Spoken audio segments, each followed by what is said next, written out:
No screencast anterior, nós conhecemos os principais componentes da interface do Scratch. Nesse screencast, nós vamos ver os comandos de movimento, aparência e controle de som. Vamos começar com os controles de movimento. Antes de começarmos, perceba que cada tipo de comando é destacado com uma cor diferente. Então, os comandos de movimento são azuis, são destacados com a cor azul. Os comandos de aparência são destacados em lilás. Os comandos de controle em laranja e assim por diante. Vamos ver primeiro os comandos de movimento. Então, nós temos aqui uma determinada quantidade de passos que nós já vimos no screencast anterior. Nós já sabemos como ele funciona. Todos os comandos que tiverem esse campo em branco é possível alterar o valor. Então, ao invés de 10, eu quero movimentar 20 passos. Na hora que eu executo, o meu personagem move aquela quantidade que eu defini de passos no sentido, na direção definida pela linha azul aqui e pelo valor da direção. Por falar em valor da direção, nós temos aqui também uma opção de alterar, através de um bloco de código, este valor da direção, que aqui está 90. Quando eu clico no número, eu posso digitar o número, que seria qual a inclinação que vai ter o meu objeto, ou eu clico nessa flechinha para baixo e eu vejo uma lista de opções. Eu quero que o meu personagem aponte para a direita, para a esquerda, para cima ou para baixo. E para cada direção tem um valor pré-definido aqui. Então, se eu quiser que ele aponte para baixo, eu coloco o valor 180. Dando 2 cliques nesse bloco, eu executo esse comando e percebo que o meu personagem agora está apontando para a direção 180. Isoladamente, esses blocos eles não fazem muita coisa, mas depois nós vamos juntar esses blocos e fazer com que o nosso personagem ele execute alguma ação. Então tem esse comando aponte para a direção e eu especifico qual direção que eu quero apontar. Tenho também esses 2 blocos aqui, vire uma determinada quantidade de graus. Ou seja, esse primeiro bloco ele vira no sentido horário e esse segundo bloco faz a mesma coisa, só que no sentido anti-horário. E aqui eu posso especificar em quantos graus eu quero que ele vire. Então, se eu der 2 cliques aqui, ele vira 15 graus no sentido horário. E eu posso trocar, eu posso pegar esse outro bloco e fazer com que ele vire ainda 15 graus, só que no sentido anti-horário. Eu também posso especificar, ao invés de 15, eu quero que ele vire 45 graus. Na hora que eu dou 2 cliques, ele executa e vai virando 45 graus. Ou qualquer outra inclinação que eu colocar aqui. 180, por exemplo.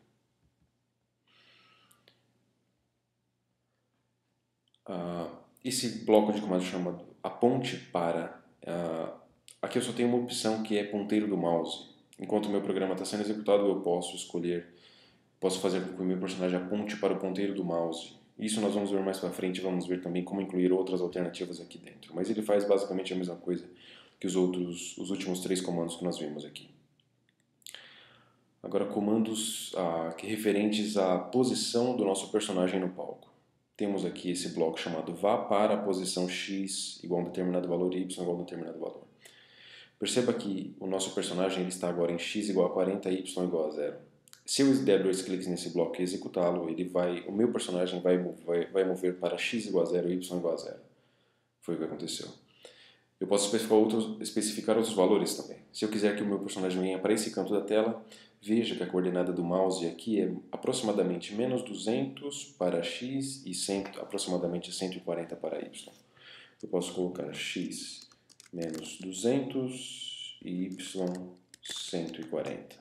Na hora que eu dou 2 cliques e executo, o meu personagem vai para essa coordenada x igual a menos 200 e y igual a 140. A mesma função tem esse bloco, só que as coordenadas a gente não passa o valor de x e y. Aqui ele pode, por exemplo, ir para onde está o ponteiro do mouse. Esse comando nós vamos ver como utilizá-lo mais para frente, mas ele faz basicamente a mesma coisa, ele desloca o nosso personagem dentro do palco. Bem como esse outro bloco de comandos aqui, deslize em um determinado tempo para as coordenadas x e y especificadas. Então, o meu personagem ele está na posição x igual a menos 200, y igual a 140. Se eu quiser que ele deslize, por exemplo, em 5 segundos para as coordenadas x igual a 0 e y igual a 0, ele vai levar 15 segundos para vir deste ponto até aproximadamente este ponto. Eu dou 2 cliques aqui para executar e você vai perceber que ele leva 5 segundos para deslizar da coordenada que ele estava até x igual a 0 e y igual a 0.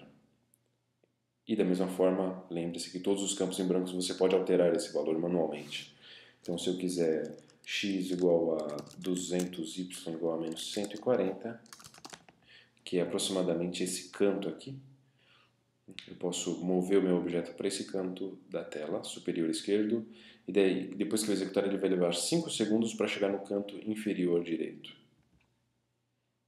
Ou seja, ele está deslizando. Ok? Vou trazer de volta o nosso personagem para o centro da tela para mostrar aqui esses comandos mude x por 10 e mude x para 10. Percebe que a diferença é que quando eu mudo x por 10, eu acrescento 10 ao atual valor de x. Então, o valor de x aqui vale menos 16. Quando eu executar esse bloco de código, ele vai somar 10 à posição x. Logo, o meu objeto ele vai andar 10 pixels para frente. Na hora que eu executo, x, que era menos 16, passa a ser menos 6. Depois ele passa a ser 4, 14 e assim por diante. Esse comando ele acrescenta 10 ao atual valor de x. Diferente desse bloco que muda x para 10, ele altera o valor de x. O valor de x do meu objeto agora é 34. Quando eu executo esse bloco de comando, ele vai mudar para 0. Ou seja, eu posso mudar só a coordenada x ou eu posso fazer a mesma coisa só para as coordenadas y. Agora temos um outro comando aqui que é interessante, que é se tocar na borda, volte. Esse comando sozinho ele não vai fazer nada. Por quê? Percebam que todos os blocos, a maioria dos blocos tem aqui como se fosse um encaixe. É para eu encaixar um outro bloco junto desse bloco. Então, por exemplo, se eu juntar aqui um comando que nós já conhecemos, que é o mova 10 passos, ele vai mover 10 passos na direção da linha azul e depois ele vai seguir essa orientação. Se tocar na borda, volte.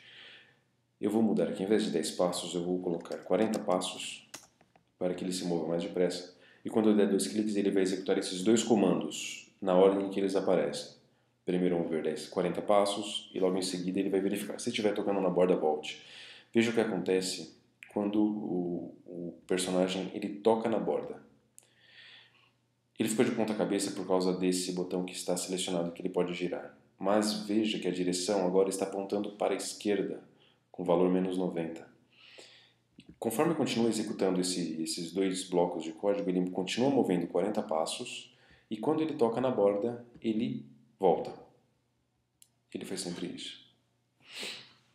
Então, esse comando, se tocar na borda, volte, não faz nada sozinho.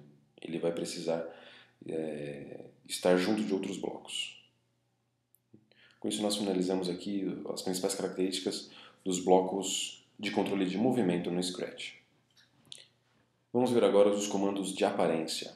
Os comandos de aparência eles servem todos para mudar apenas a aparência do nosso personagem. Ele não vai modificar nada relacionado à posição dele no palco, mas apenas a aparência, como o visual dele, os efeitos de cor, ou o tamanho, ou até mesmo a visibilidade do nosso personagem. Quando nós falamos de aparência, nós temos que falar também de traje. Então está aqui o primeiro comando chamado mude para o traje, chamado traje 2. Vamos ver o que são os trajes. Nós falamos brevemente sobre trajes no primeiro Screencast e os trajes desse nosso personagem chamado Objeto 1 nós vemos aqui na guia Trajes. Por padrão, o Scratch ele já vem, esse personagem, né, que é o ícone do Scratch, o mascote do Scratch, ele já vem com dois trajes, chamados Traje 1 e Traje 2. Perceba que no primeiro traje ele está com uma pata para frente e no segundo traje ele está com uma pata como se estivesse dando um passo para frente.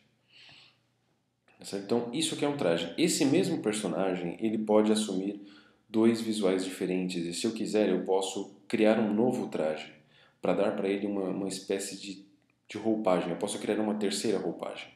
Se eu quiser eu posso pintar, eu posso desenhar com o cursor do mouse um novo traje para esse personagem ou eu posso importar de trajes que já existem. Por exemplo, eu posso pegar aqui, existem vários trajes disponíveis. Vai ficar meio sem sentido, mas vamos colocar um outro gato esquisito aqui. Então, esse terceiro traje é o mesmo traje desse... É um outro traje para esse mesmo objeto. Esse objeto pode ter este traje, chamado traje 1, este outro traje, chamado traje 2, ou ainda este outro traje, chamado cat 1. E eu posso tranquilamente mudar aqui o nome do traje de cat 1 para traje 3. Certo? E nos comandos, voltando ao comando, né? Mude para o traje, eu posso escolher qual traje eu quero que tenha o meu objeto quando eu executar esse bloco de código, esse bloco de comando. Então, mude para o traje 2. Perceba que o meu personagem mudou porque eu dei 2 cliques nesse bloco. E eu posso ainda escolher outro traje aqui. Né? Perceba que ele vai mudando. O meu personagem é o mesmo, ele só está mudando de traje.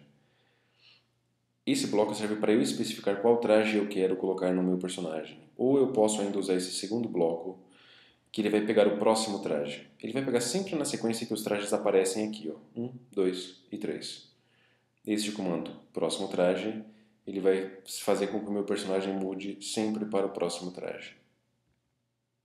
Nós vamos ver como usar esse comando para fazer com que o nosso mascote do Scratch ele dê a sensação de que ele está realmente caminhando na tela. Ainda em relação à aparência, nós podemos fazer com que o nosso personagem ele diga alguma coisa. Dizer aqui ele não vai reproduzir som, mas ele vai mostrar um balão contendo o texto que estiver aqui. Então, este bloco de comando ele vai mostrar um balão, como se fosse um balão de gibi, de história em quadrinho, com texto lá por 2 segundos. Na hora que eu dou 2 cliques, perceba que aparece aqui o texto lá e depois some. Você pode mudar tanto o texto quanto a duração dessa mensagem. O Lamundo vai ficar por 10 segundos. E aí esse texto ele vai ficar na tela por 10 segundos também. Tá certo? Assim você pode especificar uma mensagem que vai aparecer por um tempo determinado ou apenas dizer que vai aparecer aquela mensagem e aquela mensagem não vai sumir mais. Percebe que a diferença entre esses dois comandos é que o primeiro tem um tempo especificado e o segundo não tem um tempo especificado. A diferença entre o diga e o pense é só o formato do balão. O diga ele usa esse formato como se fosse de gibi mesmo, e o pense ele usa um outro formato usando como se fossem nuvenzinhas ali. Tá? Mas o funcionamento é exatamente o mesmo. É possível mudar o efeito de cor do personagem. Então, o nosso mascote aqui ele é amarelo, nós podemos mudar o efeito de cor, ou veja que tem uma flechinha para baixo, ou fazer efeitos no nosso personagem como se fosse olho de peixe, girar, pixelar, mosaico, brilho, fantasma e assim por diante. Veja que ele muda o efeito de cor do nosso personagem. Olho de peixe, ele vai ficar como se fosse aquelas lentes olho de peixe. Perceba que isso vai mudando o aspecto do nosso personagem. Então nós temos aqui também um outro bloco chamado limpe os efeitos gráficos, que vai fazer com que o nosso personagem volte ao normal. E aqui, ainda nos comandos de aparência, nós temos mude o efeito cor por 25, ou seja, vou acrescentar um valor àquele efeito especificado, ou eu posso mudar o efeito de cor para um valor especificado, da mesma forma que nós tínhamos lá nos comandos de movimento.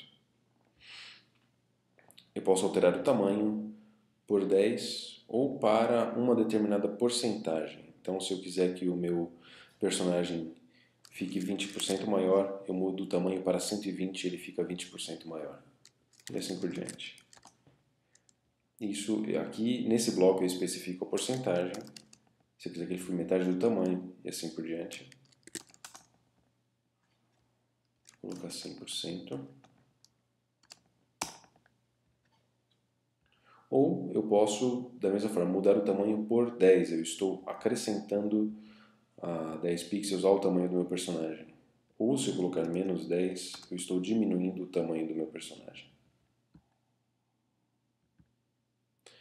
Se eu quiser, ainda posso fazer com que o meu personagem apareça ou desapareça. Ele só vai desaparecer da tela, mas ele ainda existe. Perceba que ele não sumiu daqui, ele ainda tem uma coordenada. E eu posso mandar fazer com que ele apareça aqui. Tá certo? Então, esses são os principais comandos para trabalhar com aparência. Vamos ver agora como funcionam os comandos para trabalhar com som. Os comandos para se trabalhar com som é o que fazem com que as aulas se tornem realmente barulhentas. Porque todo mundo gosta de ouvir o som do Scratch na hora que ele mia. Agora você imagina uma sala com 25 alunos, todo mundo fazendo esse gato miar. É divertido, não vou dizer que não é, é bem divertido. Mas o fato é que nós temos aqui vários sons que nós podemos executar para cada um dos nossos personagens. Nesse caso aqui, esse primeiro bloco, temos aqui o som chamado miau e nenhum outro. Nós podemos gravar usando o microfone, mas se eu quiser eu também posso utilizar os sons que já estão gravados no Scratch. Para isso, da mesma forma que eu tenho os trajes, eu tenho também os sons. O único som que eu tenho para esse meu personagem é um som chamado miau. E se eu quiser eu posso ouvi-lo aqui. Além desse som que já está aqui, eu posso ou gravar utilizando o microfone do computador, ou eu posso importar um outro som que já vem com o Scratch. Por exemplo, vamos pegar um outro som, um som de uma risada, um homem dando gargalhada, esse som aqui. Eu posso fazer com que o meu personagem ele execute esse som. Veja que eu seleciono aqui o nome. Ficou o nome que veio junto com o Scratch em inglês, mas eu posso trocar esse nome sem problema algum. Eu posso colocar aqui, por exemplo, gargalhada. Eu só mudei o nome do som, para que ele apareça mais amigável aqui para mim. Eu clico na flechinha para baixo, eu posso selecionar gargalhada. Quando eu der 2 cliques nesse bloco, ele vai executar esse som. A mesma coisa faz esse outro bloco, que é toque o som determinado até terminar. Aqui está selecionado gargalhada, mas poderia ser qualquer outro som disponível para o meu personagem. E se até terminar, acontece porque você pode ter um outro comando na frente que vai interromper aquele som, mas não, esse bloco vai fazer com que o som seja executado até terminar. Nós vamos ver outros exemplos mais para frente. Por exemplo, o que eu acabei de falar, tem aqui o comando pare todos os sons. Se tem um som que dura, vamos supor, 10 segundos e você quer interromper o som, você usa esse bloco, pare todos os sons. Além dos sons que podem ser gravados ou que podem ser importados no Scratch, você tem também aqui os toques de tambor ou também toques de notas musicais. E ainda você pode selecionar um instrumento específico ou mudar o volume. Perceba que uma vez que você compreendeu todos os conceitos fundamentais do Scratch, todos os outros blocos eles ficam mais fáceis de entender. Por exemplo, mude o volume por menos 10, você vai diminuir em 10 o volume. Ou se você quiser aumentar, você coloca aqui um valor positivo. Mude o volume para 100%, é algo muito parecido com o que nós vimos agora há pouco em relação à aparência. A única diferença que tem aqui é o tambor, tem vários tipos de tambores aqui que você pode selecionar e você seleciona o tipo do som, que tem um valor aqui, você especifica o valor ou você seleciona o tipo do tambor e define qual vai ser a duração, por exemplo. Isso daqui é um som isolado só, às vezes pode parecer inútil, mas se você juntar vários comandos desses, você pode executar vários sons diferentes e fazer a sua própria banda usando o Scratch. Tá? Esse aqui é o tambor. No caso aqui da nota, você pode selecionar um instrumento qualquer, por exemplo. Você pode, vamos pegar outros instrumentos. Você pode pegar um violino e tocar a nota. Quando você clica na flechinha para baixo, você vê um teclado como se fosse de um piano para você escolher a nota, por exemplo. Vamos pegar aqui a nota Dó, que já estava selecionada. Na hora que você executa, você ouve o som de um violino, que foi o instrumento que nós selecionamos aqui, 41. E o instrumento 41 é o som do violino. Nós podemos escolher aqui um tempo um pouco maior para poder ouvir melhor. Certo? E assim que você pode mudar o instrumento e escolher uma nota específica, você pode até mesmo compor uma música usando o Scratch. Ok? Então esses são os principais comandos para se trabalhar com som.